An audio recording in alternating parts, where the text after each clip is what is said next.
Hey, what's up, guys? Welcome back to Stop the Scrolling. James. Today we're going to talk about Your Friends and Neighbors, and this is the first season that we're going to cover today.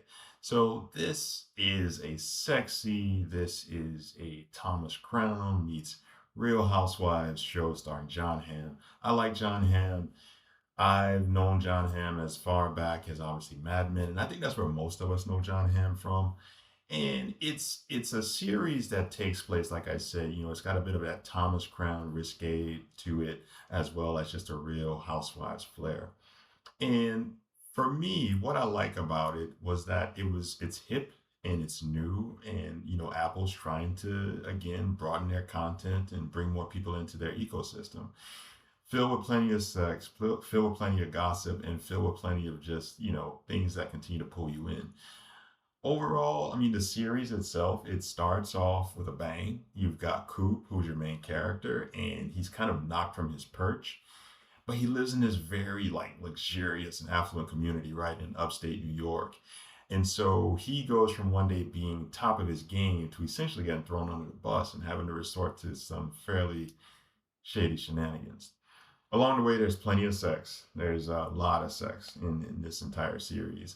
And it is sexy, right? You got some beautiful people, and you've got just this audience of wealthy people that then the average person just can't relate to.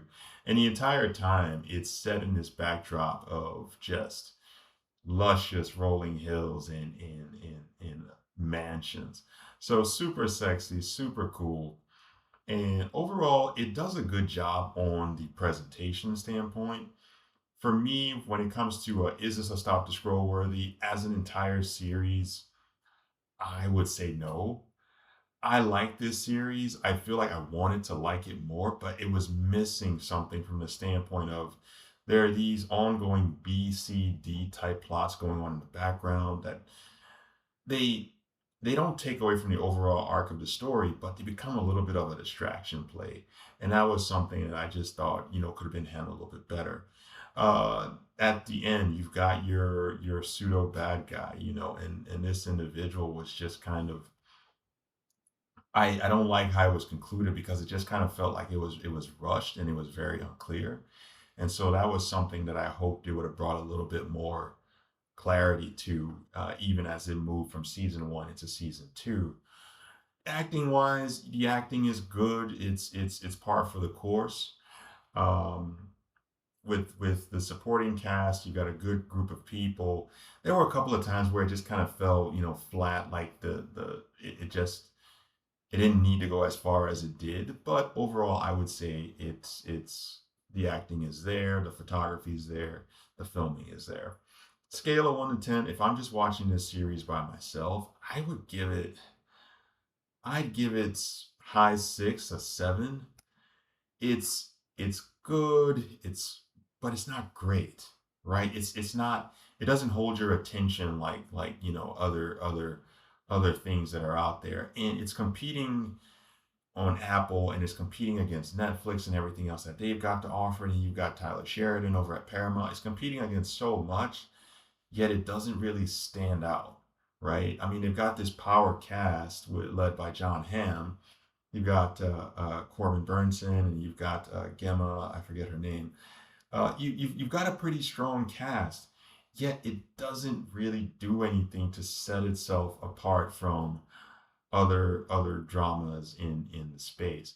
So I feel that from that standpoint, it's lacking, and it is not a stop to scroll, if you will. And but I would position this more for that individual who's just like, hey, I just want to watch something fun, I want to watch something sexy, and I like John Hamm. I position this for them. And part of the conclusion at the end, it threw me for a loop. I get it. You want that continuation from season one to season two, but by the same token, there were just a couple of elements toward the end that didn't seem to fully come to pass, if you will. So overall, if I were rating this thing on a scale of 1 to 10, I'd give it a six, up to somewhere between a 6 and a 7. Would I watch the season again? It's not something I go back and watch a year later. It's just not. It is not that for me. But overall, I would say it's something that if you are just in the mood for, hey, let me try something different, hey, let me try, I like John Hamm, then give it a shot. We'll get to season two. Season two actually just concluded, and I've got a very different opinion about season two. Until then, did you like it? Did you not like it? What were your thoughts? What were your takeaways from the first season of Friends and Neighbors? Till next time, guys. Stop the scrolling. Take care. See you on the next one. Bye bye.